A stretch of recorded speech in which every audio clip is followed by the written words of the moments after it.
A few questions to ask yourself before getting started. If you are initiating a separation process, one of the first things you should ask yourself is, do I need and can I afford a lawyer? Depending on the circumstances of the separation, it may be appropriate to consult a lawyer. You can hire a lawyer to take over your entire case and represent you in court, but you can also simply schedule a consultation to guide you and give you the tools to deal with what is coming.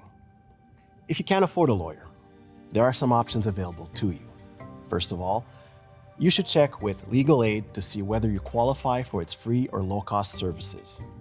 If you don't, you can contact the legal collective to meet with a lawyer for free and assess your options. Another essential question to ask yourself is, what is my family status? Family law does not apply in the same way to all types of unions. A distinction must therefore be made between three groups: unmarried couples without children, unmarried couples with children, and married couples with or without children. Unmarried couples without children.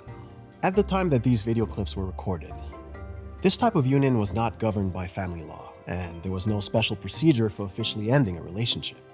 The law does not provide for the equal partition of assets at the time of the breakup or for the payment of spousal support, unless this has been agreed upon by the spouses, as for example, in a cohabitation agreement. Unmarried couples, but with children. Having children is a game changer. Parents have rights and obligations towards their children, whether or not they're married. A dispute may therefore arise, for example, over custody of the children or the payment of child support. Married couple with or without children. When a couple is married with or without children, the law provides for a specific procedure for separation, namely, a divorce.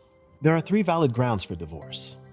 The spouses have been separated for at least 1 year, adultery, physical or mental cruelty.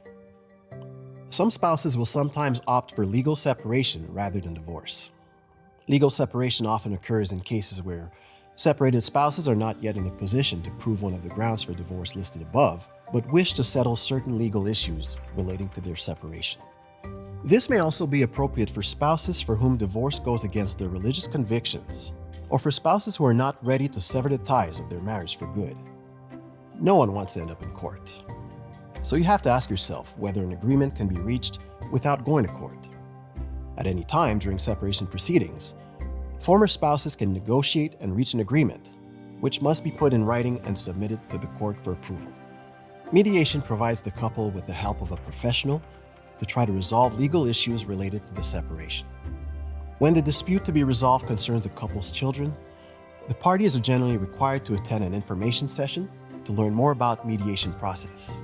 If this applies to you, you can register online to attend an information session free of charge. After the information session, the spouses or unmarried partners are free to decide whether or not mediation is suitable for them. If it is, they can get a certain number of hours of free mediation, depending on the type of case.